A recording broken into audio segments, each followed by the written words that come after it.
You all probably know this by now, but I'm gonna say it anyways. I'm a FNAF fan. Go ahead, boo all you want. Tell me for the 100th time how FNAF dropped off, blah blah blah. I still like these games. I still play these games, and I still look forward to the newest releases. I've collected almost all the books. I just like the series. I've liked the series for a long time. In fact, here, let me drop some quick cheese lore. I'd been really young when the series came out, but ever since the second game, I can't tell you how much I was hooked. I watched game theory videos on my living room couch with my iPad, my dad telling me not to because it was quote unquote too old for me at the time. Did I care? No. The first time I was ever able to actually get my hands on the game was at a football tailgate when I was barely 10 years old and FNAF 4 just came out. My younger cousin was showing how spooky it was to me on his tablet, and 10-year-old me was super giddy and super mortified at the same time. I'm like 95% sure this is what started my craze for horror gaming. And I mean, how couldn't I? Dark bedroom, only a flashlight to defend yourself, monsters that scared the living watermelon seeds out of me.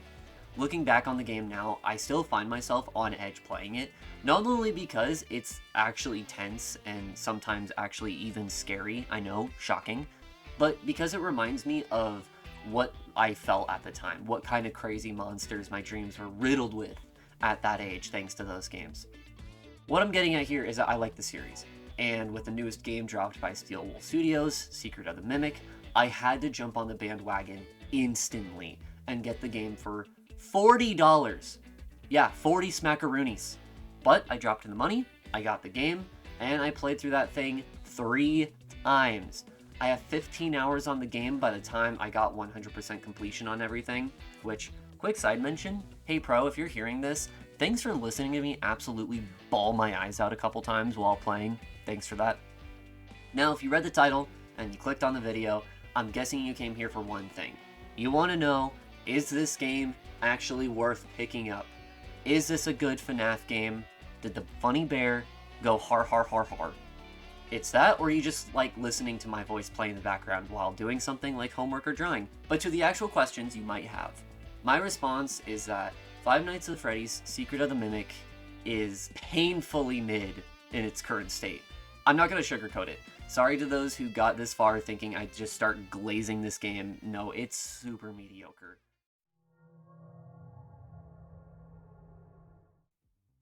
If somehow you have no idea what this game is about, first off, let me just say that you are a god at dodging spoilers, or this is your first time ever touching the series. But let me also give you a quick rundown of what's to offer here. This game follows a technician for Fazbear Entertainment sent to a client's workshop and site of operations to retrieve company equipment from deep within the recesses of the building, all meanwhile avoiding the big bad mimic, who will relentlessly pursue you throughout the building by taking the personas of various costumes and characters throughout the establishment, stalking and hunting you down whether through cat and mouse stealth or high action chases. The store page of the game advertises itself as a thriller/horror game first and foremost, with elements of adventure and exploration being second to this, and its audience is geared towards a teen and young adult audience from the teen rating of the game, thus having a lack of stronger elements like blood, gore, and other disturbing imagery shown here. With these in mind, this game really strives to steer the direction towards thriller rather than being actually scary or horrific. Anything actually quote-unquote disturbing is more left to interpretation for the player. Things that might be mentioned from dialogue, or text logs, or subtle imagery that can be found throughout the place, but never being explicitly described or shown to the player. Like Steel Wool's previous works in the non-VR space with Security Breach and Ruin, this game isn't exactly scary at any given point, at least for me. But this game, more than the previous two, has moments that really hone in on the thrilling elements for the player, through building tension that leads to bigger, grandiose events, kicking the player's adrenaline up very quickly. It kind of took some of those moments from Ruin, but unlike Ruin, it took a lot more time to build them up and make them hold up on their own, whereas the moments in Ruin were usually really quick and forced through what I call the linear segmentation ringer. Another thing to mention is that the art style that this game took is very fresh and very unique for a Five Nights at Freddy's game. Compared to both the older games made by Scott himself with a gritty feeling, and the newer games made by Steel Wool with what I would say is a lot more polished, but also has a lot more of a cartoony feel. This game actually feels like it took a little bit from both pages. The setting of Edwin's workshop gives everything this facade, using cute characters and inviting set pieces that inhabit gritty, abandoned areas of the workshop, and especially further into the game, that facade starts to detach from itself and leaves behind a mechanical, barren wasteland. At the same time though, every area feels incredibly polished and very fluid to look at, and every location felt like it really does belong in the setting, being really grounded in the reality this game has made. This game does a great job at having moments where the entire workshop is at a standstill. The place is totally quiet, you can hear your character shakily breathing as he takes in the sheer size of this place and the situation he's in. After being up for way longer than a normal person would be awake for, no less, like 36 hours, dude, go to bed. And during these moments of unnerving peace, you are really able to take in the setting around you, feel just how lonely it is in this place, and how alone you, the player, are. Not once during this game do you ever see another person during your expedition, and these moments really let you revel in that feeling while going deeper and deeper into the workshop. To balance these moments are the high action set pieces though, where all the tension and loneliness is paid off with shooting your adrenaline through the roof in chases that remind me a little too much of a certain other game involving a shady company working on the production of lovable mascots. I mean, chases that are dreadful and put you face to face with the threat currently pursuing you. The way this game paces itself makes these chases feel like ways of ending each chapter and work quite well without being too packed in there. Like I said earlier, with 3 playthroughs I beat the game fully in 15 hours, making each playthrough about 5 hours and each segment or quote-unquote chapter just under an hour depending on how much time is being spent exploring the place for collectibles or hidden side quests. Honestly, I'd say only one chase or moment breaking the tension every hour is pretty solid for a game like this, and especially for a FNAF game in comparison to some of Steel Wool's previous works. Overall, the presentation of this game is probably the biggest positive I'll have for this game. It does thriller exploration games very well, and it does hit the target audience they had with flying colors. I'm really glad to see that this game kept that Steel Wool art style with the polished models, but added this unique grittiness FNAF had been missing out on for multiple titles now. So far, I've only had positives for this game, so why did I say this game was mediocre? Well, why don't we talk about the gameplay, shall we?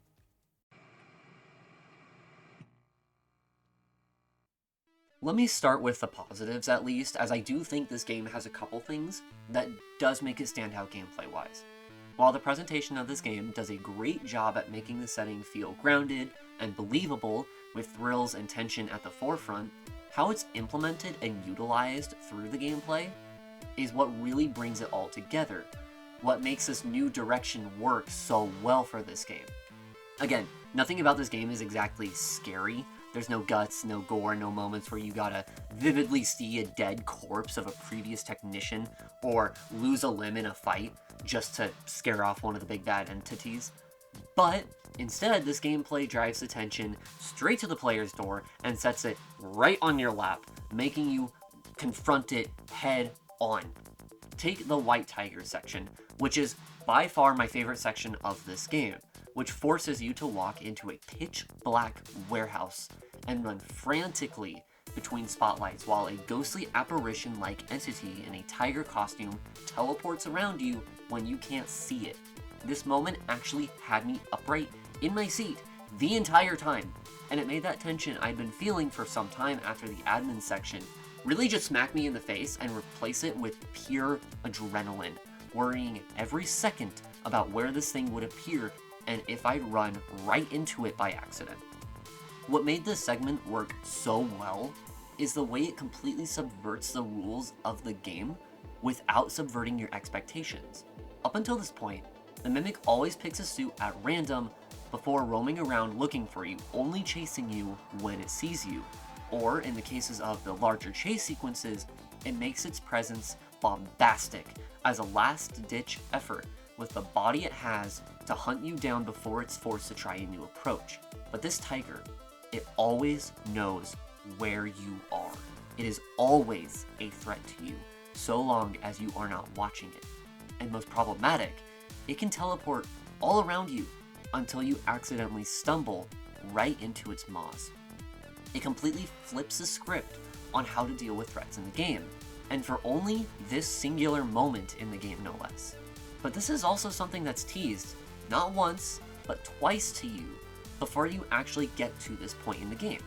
You see this tiger appear and disappear on 2 occasions prior to this.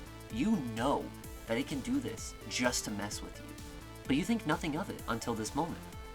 Now that right there is a great way of utilizing this game's grounded reality and your understanding of that reality to create such an intense moment out of an otherwise really slow confrontation without any need for gore or violence or jump scares. This is just a game's presentation and how it builds and executes on that presentation, on that tension, and on that thrill, and how it's done well in this game. But enough of the thrills, let's talk about the other side of the coin, the exploration. See, Steel Wool really didn't want to do another security breach, thank God. I don't blame them. But it was clear from how this game played, they also didn't want to do another Ruin. They wanted something that would make the player take a step back from that main route and really dig deeper into this world and really explore what was going on. In Ruin, everything was just this one-way street, right? There was no going back. There was no backtracking to old locations. There was only going deeper and deeper into the heart of the problem. In this game, however, backtracking is vital to really uncovering the best parts of the game. Progression in this game is done via security clearances, and unlike how Security Breach did it, where clearances is literally just another number to track, these security clearances are actually done with purpose. Multiple areas of the game are locked behind certain clearances that you obtain far later on in the game, meaning that if you want to see what's behind them, and if you want to fully explore the place, you'll have to backtrack at some point to open these areas once you have that clearance. There's collectibles locked behind these doors, or sometimes entire encounters that would be totally overlooked if you didn't go back. One very notable encounter is the one with Moon in the basement that you can only unlock after getting the executive clearance and unlocking the retail showroom, which is teased to the player while exploring the very first warehouse segment by the security office. This area is shown to you at the very beginning of the game, and while it's not the most bombastic area the place will see, it's certainly one of the most tense and anxiety-inducing out of the whole game, and equally filled with mystery and wonder that people are still theorizing about to this day when it comes to why Moon is down here, why it's still moving down here, and what it's even supposed to represent, if anything. This game has a very linear story, each segment being played in order with every playthrough, and every story beat being set in stone regardless of how you play it out. At the same time though, this game does reward you for backtracking, or going out of your way to find these special areas, special moments, and pick up all the secrets with new pieces of story, and even a better ending should you go for a second playthrough later. It takes this linear story and adds bits and pieces that fit not just in with the given moment, but makes other pieces of the story start to align and make sense too. And it rewards the player for taking the time to backtrack and put the pieces together themselves if they didn't resort to YouTube to watch a 1-hour video of the lore by now. Now, of course, as we all know, this is also an installment of the Five Nights at Freddy's series. So when reviewing this, I had to bring up the question, what makes this a FNAF game? Because truly, this is something that really strays away from almost anything that someone would think of when a FNAF game is brought up at first glance. Really, outside the title, a very rustic rendition of Chica, and one set piece late into the game, this really could have been its own standalone game outside the franchise entirely on paper. The days of sitting alone in the security office with limited defenses are all but gone, and now you can leave that office. You can explore every nook and cranny of the place, and there's multiple ways of avoiding the threats before you. I'm not going to open the can of worms now too heavily when it comes to the modern FNAF and how it's different in every aspect from what the original games did and what made the FNAF identity work so well, but it is something to bring up when it comes to how this game feels. This game really is its own contained thing with its own two legs. This game serves as the earliest game in the timeline, and it does make that well known. The limited technology compared to Security Breach, Freddy's not even being established yet, Chica being the only character with an actual suit, and Foxy only being a puppet out of the original cast.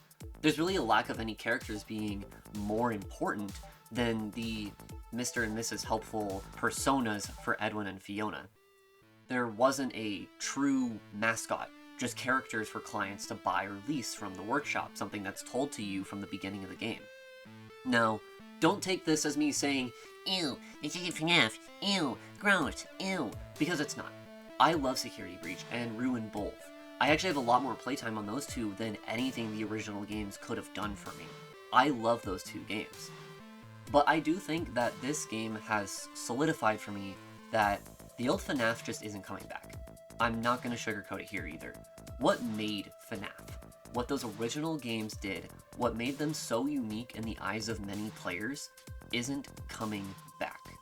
Being confined to one space, one office chair, and having your only defenses be limited in some capacity while managing multiple deadly animatronics, it's been gone, long gone.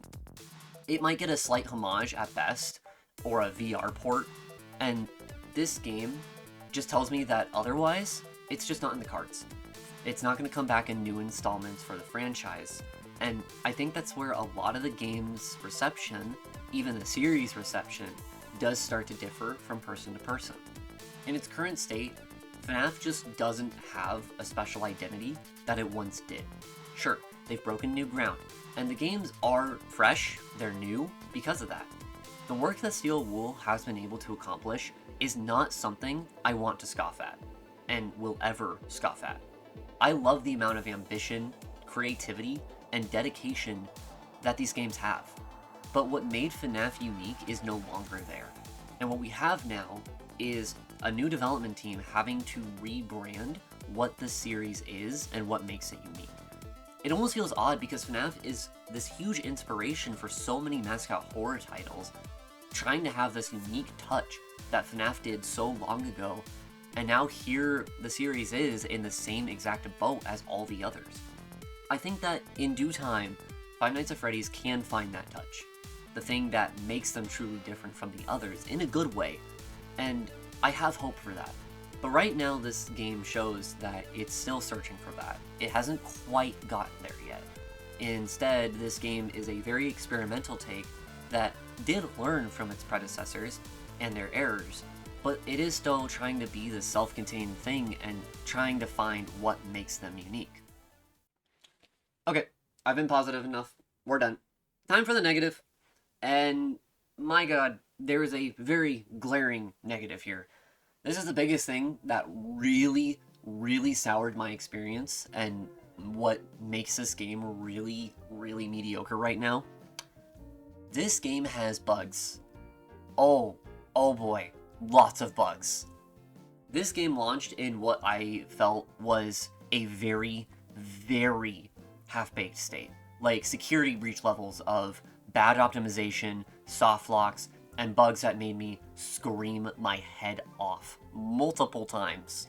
And yes, I am going to rant about all of them. Now, fair note, and to the credit of the devs, they are aware of many of these issues and they are actively trying to fix them. But at the same time, these are so bad, I seriously have to ask how these got overlooked during playtesting. On my very first playthrough, the autosave feature broke, making me lose about half an hour of progress after closing the game because of another bug that soft-locked me during one of the Big Top minigames, and I couldn't leave the game area. That was fun.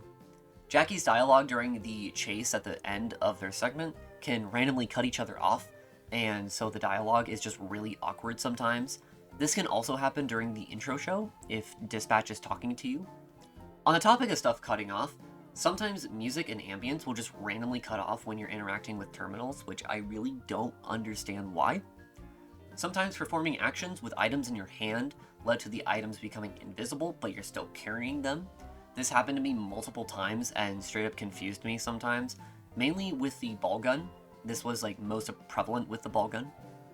During the Digitype or Jackie scene, as I called it, if you run too quickly out of the room, you'll just end up clipping out of bounds through the debris. And again, that sent me back a few minutes, which obviously isn't as bad. In the initial Chica encounter at the warehouse, hiding in lockers after Chica saw you would sometimes cause Chica to just endlessly circle them instead of continuing the normal pathing, making it very difficult to leave without being heard or spotted. This happened to me twice, both in a locker in the middle of the warehouse area, which is the worst spot for this to happen. During the White Tiger encounter, if you failed to get the lever, like I did the first time out of pure panic, you are effectively just stuck in a pitch black room until you find the White Tiger and have it kill you, or somehow stumble into the lever. During the Big Top elevator chase, later in the game, the levers could bug and you wouldn't be able to pull them, or all 4 of them would go off at once and there was no way to save yourself. Again, I really don't know why. Many people, including myself, ran into a very bad softlock, where dying in the underground pizzeria part would result in you spawning underneath the map. This caused me to have to redo the entire game. All of it. This is effectively where my first playthrough ended, and 4 hours of my life, too. Yeah, I was really thrilled there, if you can't tell. This game crashed on me twice as well between the 3 playthroughs, once during the pirate show and once while making the Springlock suit. Why these happened, I don't know. I'm guessing it's something to do with the Springlock suit, but I really don't know. It was very random, and it just happened. And these are just some of the bugs, the ones I had to experience. I know there are a lot more out there from people I've talked to. I'm sure there was some I didn't stumble across, but others did, or some that haven't been found yet. But what I did end up running into very heavily soured my experience. I mean, having to play the entire game over because of a softlock after hours were already put in, I think I can safely say that doesn't lead to a great game experience. All it does is make me wonder how the heck this game got through testing. Because these bugs were plain bad, enough to really definitively ruin my experience with this game, even after beating it. Maybe a couple months from now, when these do get patched, I'll have a better outlook on the game, but for $40 no less, this game isn't a finished product, solely because of these problems. There's a couple other nitpicky things design-wise I did want to briefly mention, and this is just kind of the best spot to put them. These aren't related to bugs or glitches, just weird design choices. For example, I know this is just me being a dunce, but the mail posts having a very similar design to the executive clearance made it seem like I just couldn't interact with these things until after getting that clearance. So on my first playthrough, when I didn't know anything, I was just missing like half these things. And, you know, these have some very important story beats, so things made a lot more sense afterwards, trust me. Another oddball was just the Big Top showroom section in general. Like, I get it. You having to reset the power and you're good to go is something that is hinted at beforehand with Mr. Helpful. But 4 times in order to progress just feels a little overkill in my opinion, especially considering it's the same song and dance each time after the first boot up. To me, it just kind of deflates this section, especially by the 3rd time around, and it sucks too, because it is actually a pretty good tense encounter the first time, but by the 3rd time it's just kind of lame. I want to say that the gameplay is good, and I think there are certainly moments that really do shine when it comes to the gameplay, like the White Tiger section. This game is a massive step up from design that Security Breach and Ruin both had, but right now, this game is in a very difficult spot when it comes to playing the game, and until these bugs get fixed, I can't in good faith say that I liked the gameplay, because I just didn't. My entire first playthrough was shut down in an instant because of a game-breaking softlock, and every run I had was littered with multiple bugs, softlocks, or crashes that made the game feel janky, made it feel like it wasn't playtested, and straight up made me lose progress multiple times. But hey, there is still one more part of this game, so I'm gonna try and give it some benefit of the doubt. Let's see if the game's story was enough to make up for the gameplay's issues.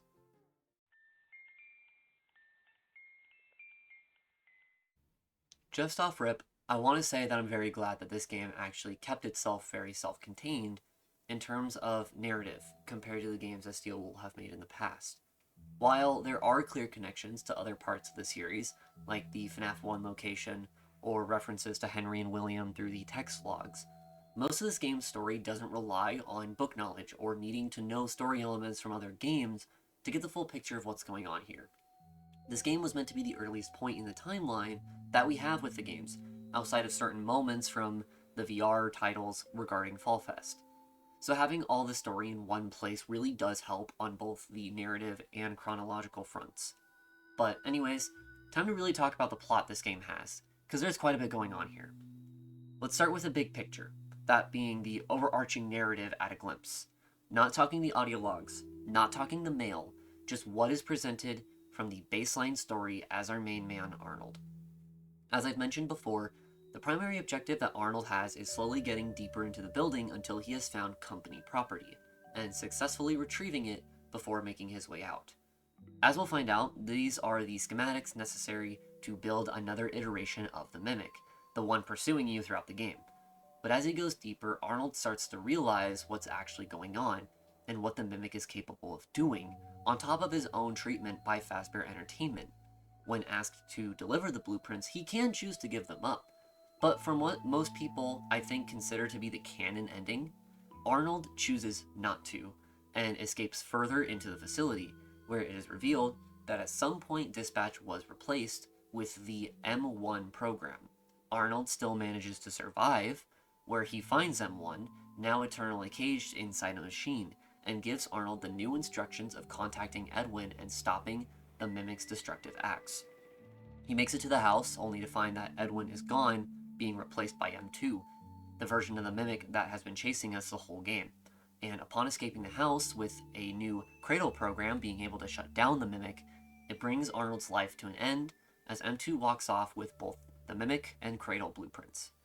Of course, this is a very brief summary, but if you're this far into the video, I'm gonna assume you already know most of this stuff, and I'm not really here to dissect every single ounce of lore like many other FNAF YouTubers are.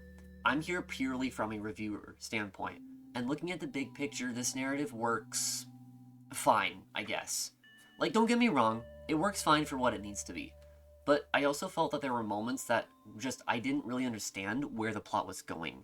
It almost felt like I was in one of those Disneyland roller coasters, where there'd be some cutesy scenery around me, there were fun characters and such, but then suddenly there'd just be this long segment of a roller coaster ride, and it just flips you around for thrills, except in this case, it's just like aimlessly undergoing and upgrading our data diver until we get the executive permission so that we can continue with the real plot.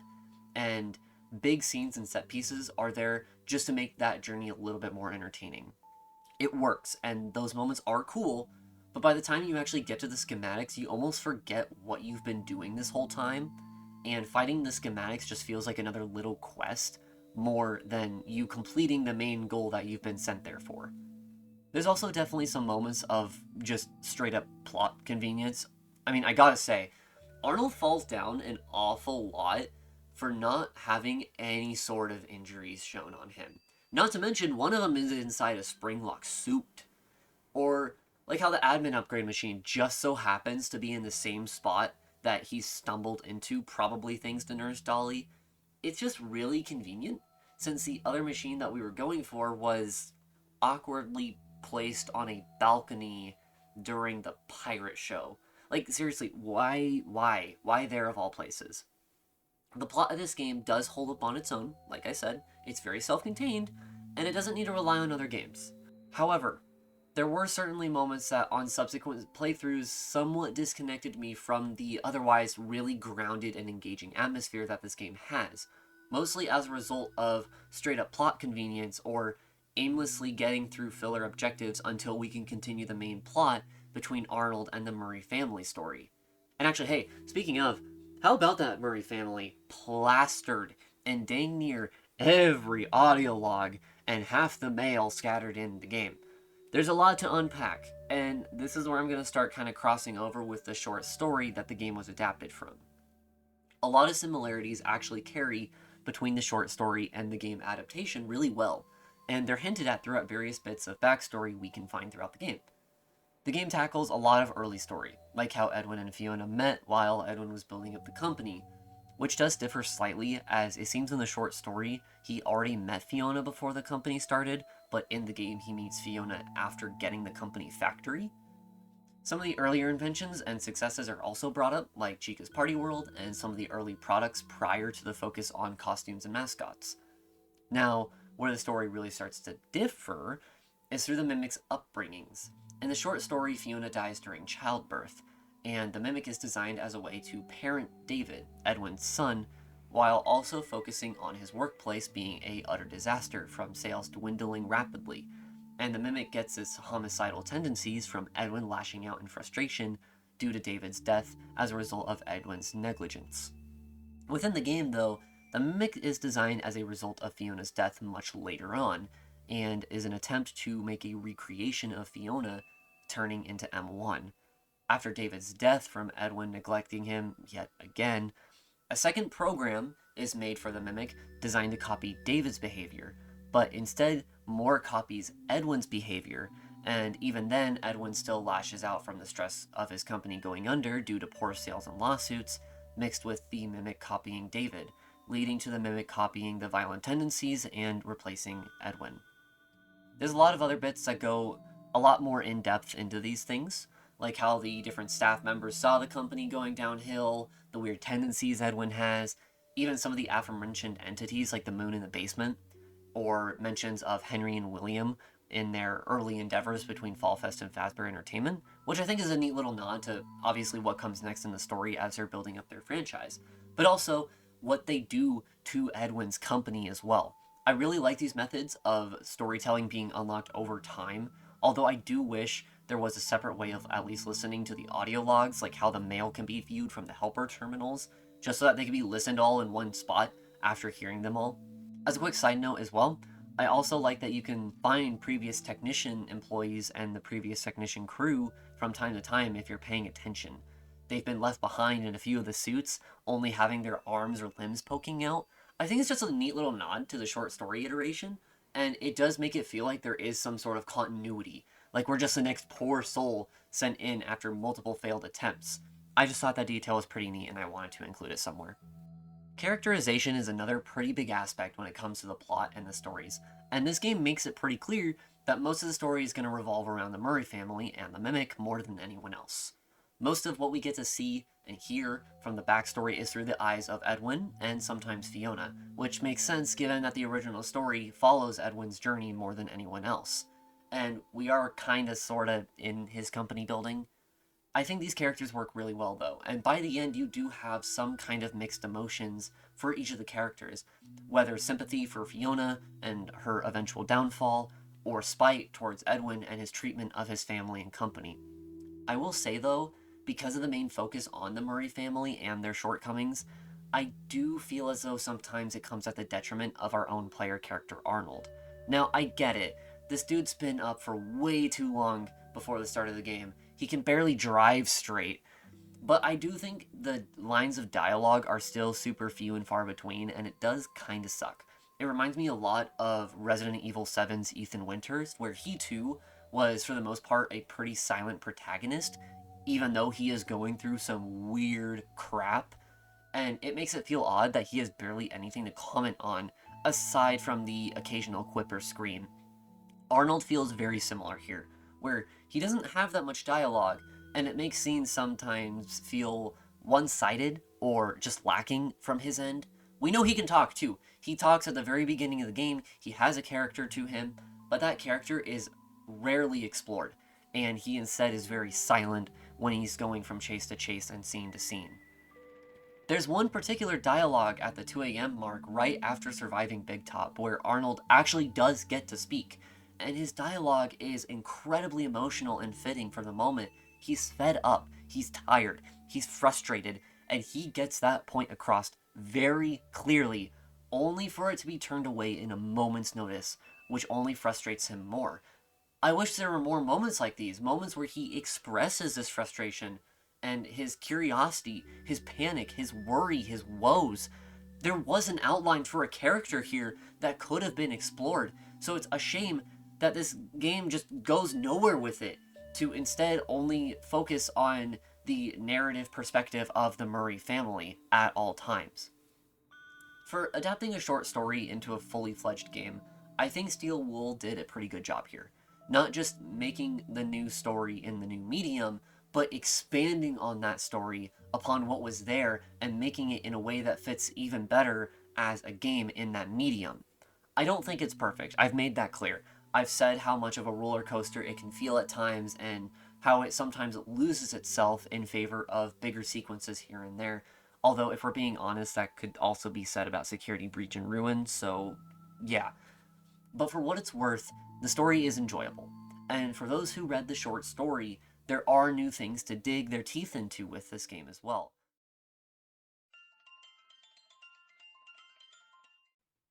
Across my 3 playthroughs of this game, I think it's safe to say that I had some problems with this game. I won't lie. I had a sour taste in my mouth when I saw that 100% achievement pop in the corner of my screen. I had just fought through many softlocks, multiple bugs that hindered my progress. I'd seen the same scenes and chases 3 separate times. I was just about as happy as Arnold was, and maybe that was Steel Wool's intention all along, I can't tell. But I'm glad I took a second to step back, and to make this review, because from a critical perspective, instead of pure emotions like I had ending the game, this is a huge step up from Steel Wool's earlier works in this field of games. There was a clear direction with this game. It got a good balance of linear storytelling and non-linear exploration. This game hits the thrills and the atmosphere way better than Security Breach and Ruin could possibly have achieved. And the game doesn't overstay its welcome for too long, clocking in at about 4 to 5 hours per playthrough, depending on how thorough you're wanting to be. The game isn't perfect. There's definitely going to be people out there who find this game just isn't for them. If you prefer the traditional FNAF games over the free roam stuff, then hey, more power to you. As I said earlier, this game really solidified for me that this series is in a weird phase, where its unique identity that hooked so many fans is no longer present. We've been there, we've done that, and now the series is moving on to new horizons. These games have been pretty experimental, there's no denying that, and as a result, they've had some of the most mixed reception out of anything the series has produced. I'm still gonna be there for what comes next though. Personally, I'm really hoping now more than ever we'll finally get a Fall Fest game, maybe as a continuation after the events of Secret of the Mimic, and also I'm really hoping we finally get to see Fredbear's in its full glory. I'd love to see it in Steel Wool's style. They've shown that their art style can have polish and grittiness to it, and that's exactly how I've always envisioned seeing Fredbear's Family Diner in an official FNAF entry. If you've made it all the way here, I'd like to thank you so much for listening to this, as well as everyone who had the opportunity to work on this game. They should be proud of what they were able to produce, and I'm hoping that a lot of the kinks get ironed out in future patches of the game. Because without the glaring bugs, this game does have the potential to be one of the better entries in the modern era of Five Nights at Freddy's, rather than a painfully mediocre or borderline frustrating experience like its current state is in. I have hope though, and I have hope that future installments in the franchise can continue to get better, from both Steel Wool and from other studios or developers hard at work right now for whatever comes next. Thanks again for watching, thanks for listening to this review, and I hope I'll get to see you all soon.